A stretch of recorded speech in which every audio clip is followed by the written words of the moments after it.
Dear students, आज के इस वीडियो में मैं क्लास के 9th के स्टूडेंट्स के लिए साइंस में फिजिक्स के lesson force and laws of motion अर्थात बल एवं गति के नियम से बल और संवेग पर आधारित कुछ प्रश्नों के बारे में जानकारी दे रहा हूं। जैसा कि आप स्क्रीन बोर्ड पर देख रहे हैं, ये दो प्रॉब्लम अर्थात न्यूमेरिकल्स लिखे हुए हैं कि 50 ग्राम की एक गोली 4 किलोग्राम की राइफल से 50 मीटर पर सेकंड के वेग से छोड़ी जाती है।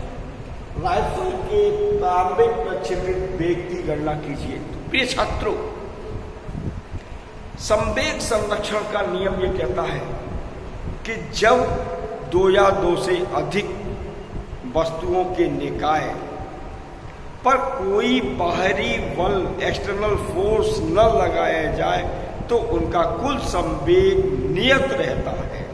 अर्थात यहां पर दो स्थितियां हैं कि एक तो बंदूक और गोली है, फिर बंदूक से गोली छोड़ी जाती है तो बंदूक नहीं चले पीछे हटेगी, तो उस समय उसका वेग क्या होगा?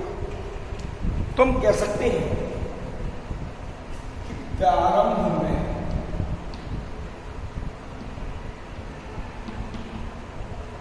गोली एवं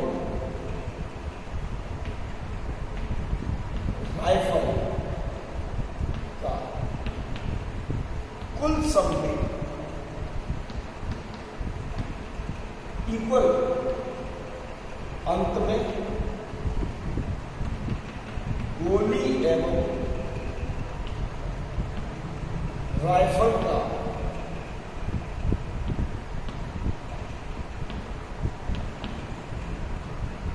कुल संवेग। डियर स्टूडेंट्स, यहां पर संवेग क्या है?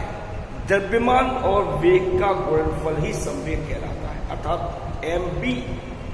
लेकिन प्रारंभ में वेग होता है u, तो गोली के लिए m1 u1, क्योंकि गोली और राइफल दोनों के द्रव्यमान और वेग अलग अलग होंगे, इसलिए गोली के द्रव्यमान को m1 और प्रारंभिक वेग को u1 माना है, जब राइफल के द्रव्यमान को m2 और वेग को u2 माना है।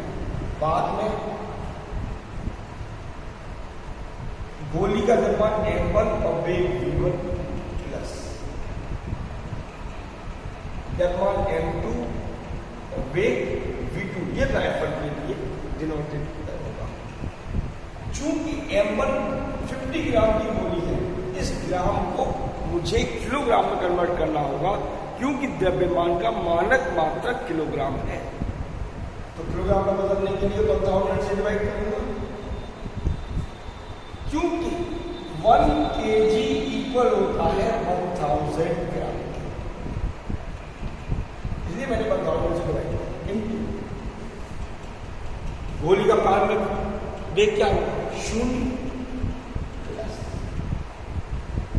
राइफल का द्रव्यमान 4 kg इंटू इसका भी वेग 0 इक्वल बोले, अर्थात गोली का द्रव्यमान 50/1000 इंटू ये 50 मीटर पर सेकेंड के वेग से छोड़ी 50 प्लस m2 4 kg इंटू इसकी वेलोसिटी क्या होगी? ये v2 ये मुझे फाइंड आउट करना है। जब शून्य से किसी भी संख्या को यदि गुणा करते हैं तो उसका मान भी शून्य हो जाता है।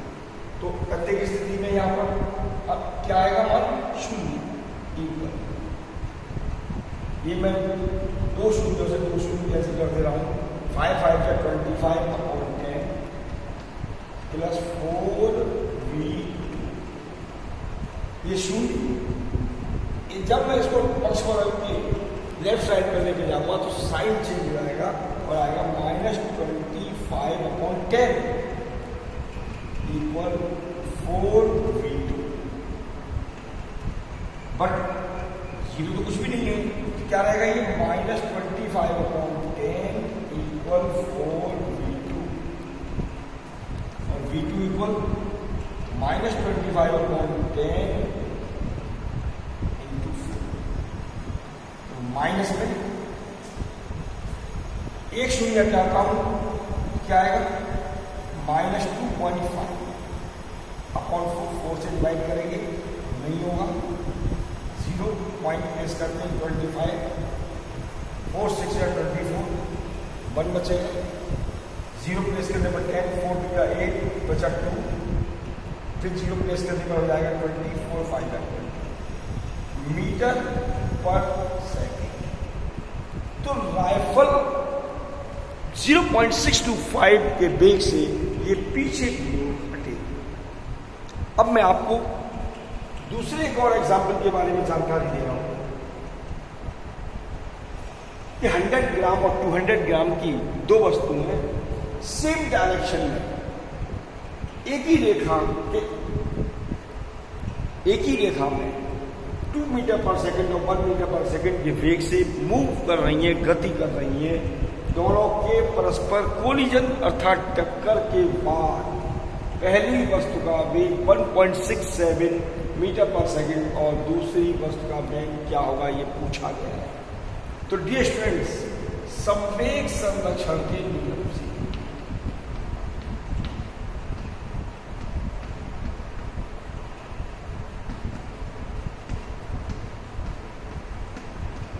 संवेग संरक्षण का नियम क्या कहता है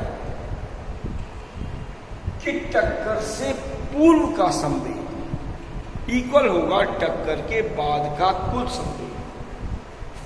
तो टक्कर से पूर्व कुल संवेग इक्वल टक्कर के बाद कुल संवेग। तो टक्कर से पूर्व का संवेग दो वस्तुएं हैं, तो प्रारंभ में द्रव्यमान एक वस्तु का मैं m1, दूसरी वस्तु का m2 और वेग u1 और u2 लूंगा, क्योंकि द्रव्यमान तो अपरिवर्तित रहेगा। लेकिन बाद में वेग को मैं v1 और v2 से रिप्रेजेंट करूंगा। तो m1 u1 plus m2 u2 equal m1 v1 plus m2 v2। First वस्तु का द्रव्यमान है 100 ग्राम, इसको किलोग्राम में कन्वर्ट करना है तो 1000 इंटू इसका वेग कितना था 2 मीटर पर सेकंड, प्लस दूसरी वस्तु का द्रव्यमान है 200/1000, इसको भी डिवाइड करना होगा किलोग्राम में कन्वर्ट करने के लिए। इसका वेग है 1 इक्वल m1 100/1000 इंटू इसकी वेलोसिटी जो होगी final 1.67 plus m2 200/1000 into v2 find out करना है। टक्कर के बाद दूसरी वस्तु का वेग क्या होगा? देखिए ये 2 शून्य से 2 शून्य कैंसिल, 10 से डिवाइड करूंगा क्या आएगा 0.2 प्लस यहाँ भी 2 शून्य कैंसिल, 10 से 2 को डिवाइड करूंगा तो 0.2 इक्वल, ये भी शून्य कैंसिल कर दिए मैंने, 10 से डिवाइड करूंगा 0.1 डी आगे फॉरवर्ड हो जाएगा तो क्या आएगा 0.167 प्लस ये क्या आया 2/10 इंटू, इन दोनों को प्लस कर दूं तो 0.2 0.4 माइनस नंबर को नंबर की साइड में ट्रांसपोज करता हूं इसलिए माइनस कर रहा हूं 0.167 इक्वल 2/10 v2। डियर स्टूडेंट्स, इस सिचुएशन में मैं 0.4 में से 0.167 माइनस करूंगा। देखिए यहां पर पॉइंट के बाद ओनली डिजिट है, या यहां पॉइंट के बाद 3 डिजिट्स है तो मैं पॉइंट के बाद 4 लिखा हुआ है, इसके बाद 0 0 प्लेस कर सकता हूँ। तो 10 में से 7 गया 3, 9 में 6 गया 3, और यहाँ 3 में से 1 गया 2, equal 2/10 V2। Distance V2 equal क्या होगा 0.233 अपॉन, मैं ट्रांसपोज करूंगा इसको, ये डिवाइड हो जाएगा 2/10, 10 से मल्टीप्लाई करने पर आता है 2.33/2, 2 से डिवाइड करेंगे 2 × 2, 2 × 2, 1 बचेगा 13, 2 6 × 12, और फिर 1 बचेगा 2 5 × 10 मीटर पर सेकेंड। इस स्पीड से दूसरी वस्तु गति करने लगी। डियर स्टूडेंट्स, अब मैं आपको एक अन्य एग्जाम्पल और दे रहा हूं। एक ट्रक विराम अवस्था से किसी पहाड़ी के नीचे की ओर नियत त्वरण से लुढ़कना प्रारंभ करता है। यहाँ पर ट्रक का जो प्रारंभिक वेग है u 0 है, क्योंकि वह रेस्टिंग स्टेज से लुढ़कना शुरू कर रहा है, और 20 सेकेंड में टाइमिंग दिया हुआ है 20 सेकेंड। 400 मीटर की डिस्टेंस अर्थात s 400 मीटर तय करता है। इसका हमें त्वरण ज्ञात करना है, एक्सीलरेशन। यदि इसका द्रव्यमान m को दिया हुआ 7 टन, तो इस पर लगने वाला आरोपित बल अप्लाइड फोर्स F क्या होगा? तो फर्स्ट ऑफ ऑल मैं बात कर रहा हूं त्वरण की।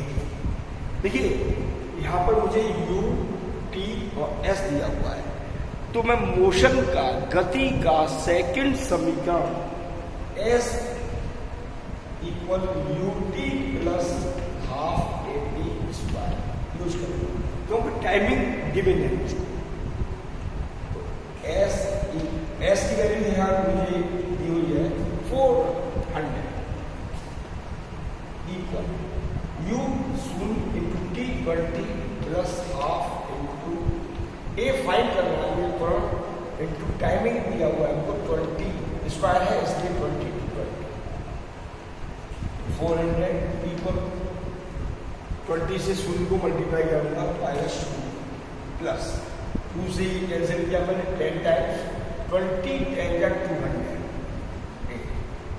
तो 400 इक्वल 0 प्लस 0, इसमें यदि मैं प्लस कर दूं तो 200 प्लस a पर कोई अंतर नहीं आएगा, तो 200 a, और a इक्वल क्या होगा 400/2, ट्रांसपोज किया मैंने 0 0 कैंसिल 2 2 या 4, तो आएगा 2 मीटर पर सेकेंड स्क्वायर। इस त्वरण से ये त्वरित होगा, अर्थात गति करना प्रारंभ कर देगा। अब मुझको फाइंड करना है फोर्स। तो प्रिय छात्रों, फोर्स इक्वल होता है m इंटू ए। चूंकि m मुझे दिया हुआ 7 टन, इसको किलोग्राम में कन्वर्ट करना होगा, क्योंकि मॉस की जो स्टैंडर्ड यूनिट है, मानक इकाई है, वो है किलोग्राम। तो इसको इंटू 1 है, क्योंकि 1 टन में 1000 किलोग्राम होता है, इंटू त्वरण जो अभी मैंने फाइंड किया है 2, तो 7 से गुणा करेंगे, 7 दूनी 14 का 1000 में 14,000 न्यूटन। इतना फोर्स इस ऑब्जेक्ट पर अप्लाइड होगा। प्रिय छात्रों, मेरा वीडियो यदि आपको पसंद आ रहा हो तो उसे लाइक करना न भूलें। साथ ही जिन्होंने मेरे चैनल को सब्सक्राइब नहीं किया है वे तुरंत इसे सब्सक्राइब करें, ताकि आने वाले वीडियो नोटिफिकेशन से सबसे पहले आपको उपलब्ध हो। धन्यवाद।